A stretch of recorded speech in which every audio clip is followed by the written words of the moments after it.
ইয়া আইয়ুহাল্লাযীনা আমানুত্তাকুল্লাহ ওয়া কুলু কওলান সাদীদা। আল্লাহ বলেন, হে জমিনের গোলাম, আমি আল্লাহর প্রতি যারা বিশ্বাস স্থাপন করেছো, আমি আল্লাহকে যারা আল্লাহ বলে জেনেছো, এই জমিনের ভিতরে দ্বিতীয় নম্বর কাজ হলো ইত্তাকুল্লাহ, আমি আল্লাহকে ভয় কর। আর তৃতীয় নম্বর নির্দেশ হলো জমিনে সদা সর্বদা সত্য কথা বলো। আল্লাহ তাবারক ওয়া তাআলার বান্দা কাজী সানাউল্লাহ পানিপতি রাহমাতুল্লাহি আলাইহি বলেন, হে জমিনের গোলামের দল, এই জমিনের ভিতরে এক শ্রেণীর মানুষ আছে, নামাজের সময় হয়ে গেলে দুনিয়ার কাজ কাম নিয়ে ব্যস্ত হয়ে যায়। আবার এক শ্রেণীর মানুষ আছে জমিনের ভিতরে মসজিদে আজান হওয়ার পর এই জমিনের কাজের ভিতরে আর থাকতে পারে না, দৌড়ায়া মসজিদে হাজির হয়ে যায়।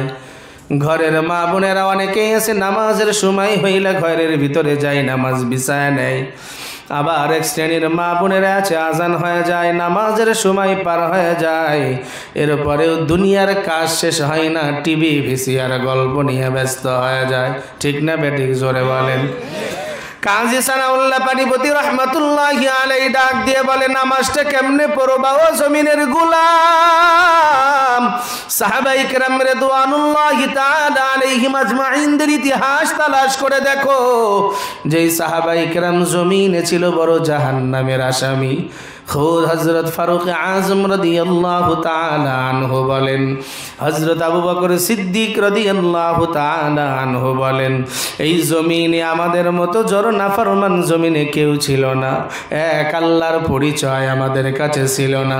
সাইয়্যিদুনা মুহাম্মাদুর রাসূলুল্লাহ সাল্লাল্লাহু আলাইহি ওয়াসাল্লামের থেকে পরিচয় পেয়ে যখন নামাজ শিখলাম, এই নামাজ যে এত মজা, এই নামাজে দাঁড়াই দুনিয়ার সব ধ্যান খেয়াল পার হয়ে যায়, এই নামাজে দাঁড়াইলে মাওলার সঙ্গে দিদার নসিব হয়ে যায়। আল্লাহু আকবার, জোরে বল। তারাও তো তোমার আমার মতো মানুষ ছিল, তারা অন্য কোনো প্রজাতির মানুষ ছিল না। তোমার আমার যেমন দুইটা হাত, দুইটা পা, কান, নাক, মাথা, বডি দিয়া তৈরি, সাহাবায়ে কেরামদেরকেও আল্লাহ এমন করে জমিনে তৈরি করেছিলেন। হযরত আলী রাদিয়াল্লাহু তাআলা আনহু বলেন, উবুদুল্লাহ কান্নাকা তারা ফাইন লাম তাকুন তারাহু ফাইন্নাহু ইয়ারাক। আমি যেই আল্লাহকে দেখি না, ওই আল্লাহর ইবাদত করি না। আল্লাহু আকবার, জোরে বলেন। হযরত আলী রাদিয়াল্লাহু তাআলা আনহুকে আপনি আমি সবাই জানি, রাহমাতুল লিল আলামিন বলেন, আনা মদিনাতুল ইলমি ওয়া আলিয়ুন বাবুহা। আমি হলাম মদিনার ইলমের শহর, আর এই শহরের দরওয়াজা হলো হযরত আলী। বলেন না সুবহানাল্লাহ। এই আলী রাদিয়াল্লাহু তাআলা আনহু বলেন, এই জমিনের গোলাম, ইবাদত করবা দুইটা খেয়াল করে জমিনে ইবাদত করবি। কেমনে দুইটা খেয়াল? এক টাকার খেয়াল হলো আমি যা কিছু করি সব কিছু দেখেন কে? আরো জোরে বলেন না কে? এই খেয়ালটা তোমার অন্তরের ভিতরে রাখা লাগবে। আর একটা খেয়াল করা লাগবে, আমি আমার রবকে দেখে দেখে ইবাদত করতেছি। এরে আল্লাহর গোলাম, মাওলাকে দেখে ইবাদত করার জন্য অনেক কষ্ট ক্লেশ করা লাগে। মাওলাকে দেখে ইবাদত করতে যদি মনে চাই, আল্লাহ তাবারক ওয়া তাআলার দিক নির্দেশনা মানা লাগবে। আল্লাহ বলেন, ওয়াল্লাযীনা জাহাদু ফীনা লানাহদিয়ান্নাহুম সুবুলানা ওয়া ইন্নাল্লাহা লামাআল মুহসিনিন।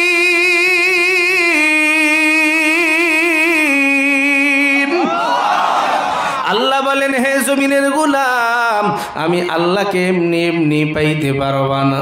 আমি মাওলাকে পাওয়ার জন্য তিনটা ক্লাস তোমাকে পার করা লাগবে।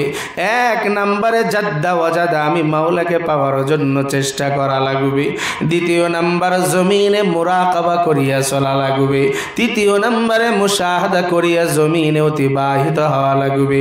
আল্লাহ বলেন, এই তিনটা কাজের সমন্বয় যখন সামনে বাড়াইবা, আমি আল্লাহ আমাকে পাওয়ার জন্য অনেক রাস্তা খুলে দেব। দেব, বলেন না সুবহানাল্লাহ।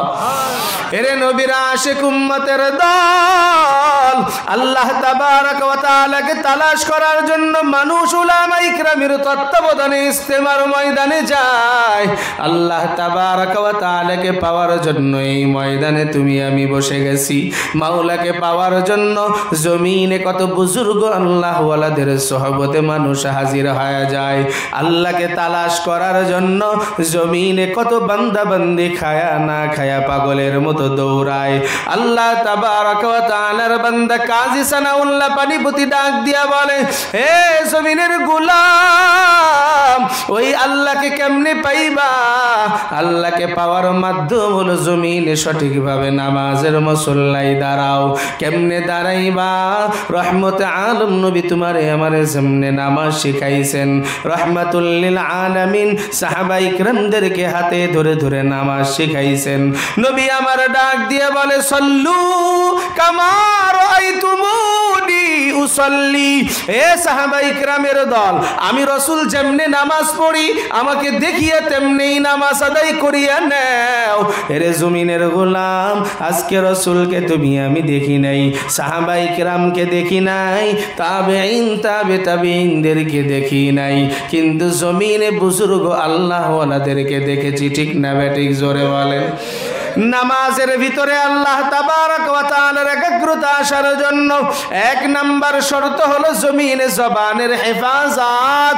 এই জবানটাকে কন্ট্রোল যদি সময় করতে না পারবা, অত সময় পর্যন্ত তোমার ধ্যান খেয়াল নামাজে আসবে না। আজকে এই জবানটারে দিয়া কত নাপাক কথা জমিনে বলিয়া বেড়াই।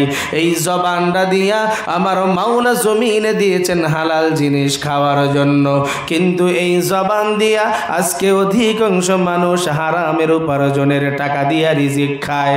আল্লাহ তাবারক ওয়া তাআলার নবীর সাহাবী রহমাতুল লিল আলামিনের কাছে এসে বলে, পয়গম্বর, এই জমিনে আমার মতো বড় নাফরমান কেউ নেই।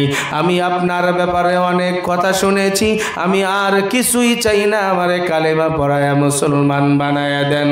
আল্লাহর বান্দা নবী যখন তিনাকে কালেমা পড়ায়া মুসলমান বানায়া দিলেন, আল্লাহর বান্দা সাহাবী বলে, পয়গম্বর, আমি যে মুসলমান হইলাম, আমার রব আমাকে কি জমিনে মাফ করবেন কিনা?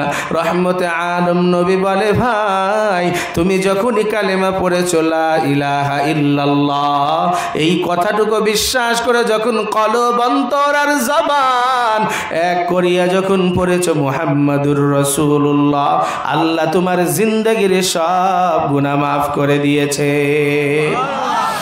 আল্লাহর নবীর সাহাবী চোখের পানি ফেলায় কান্দে আর বলে, পয়গম্বর, তাহলে আমার কিছু নসিহত করিয়া দেন, যেই নসিহত মানিয়ে আমি জমিনে জীবন যাপন করতে পারি। রহমতে আলম নবী বলেন, হে জমিনের গোলাম, তোমার কোন এক নাম্বার নসিহত হলো জবানের হেফাজত করবা। কেন জানো? আল্লাহ কোরআনে বলেছেন, রহমতে আলম নবী বলেন, জমিনের ভিতরে সত্য তোমাকে নাজাত দান প্রান্তে পৌঁছায়া দেয়, আর মিথ্যা জমিনে তোমাকে ধ্বংসের দ্বার প্রান্তে পৌঁছায়া দেয়। এই জন্য কলিজার টুকরা যুবক, আল্লাহ তাবারক ওয়া তাআলার বান্দা কাজী সানাউল্লাহ পানিপতি রাহমাতুল্লাহি আলাইহি বলেন, এই জমিনের ভিতরে নামাজে একাগ্রতা করার জন্য সর্বপ্রথম জবানের হেফাজত করো। কেমনে জবানটারে কন্ট্রোল করবা? একটু মনটারে বুঝাইয়া নাও। আমার রব তোমারে আমারে মায়ের পেটে 1-2 দিন রাখেন নাই, 10 মাস 10 দিন মায়ের গর্ভে ছিল রে গোলামের দল। মাওলায়ে কারীম মায়ের মাসিকের রক্তকে বন্ধ করিয়া দেওয়ার পর ওই মায়ের নাভির সঙ্গে তোমার আমার নাভিটা মাওলা সেট করে দিয়েছিল। আমার মাওলা ডাক দিয়া বলে, রে গোলাম, আমি আল্লাহ ইচ্ছা করলে ওই নাপাক রক্ত তোর মুখের দিয়ে খাওয়াইতে পারতাম, কিন্তু আমি আল্লাহ খাওয়াই নাই। কেন জানো? এই জবানটা আমি মাওলা হেফাজত করে রেখেছি। এই জবানটাকে তোর মায়ের গর্ভে আমি আল্লাহ পবিত্র সুন্দর করে রেখেছি, যাতে জমিনে যাওয়ার পর এই জবান দিয়ে আমি মাওলাকে সুন্দর করে ডাকবি, এই জবান দিয়ে আমি মাওলার নিয়ামতের শুকরিয়া আদায় করবি।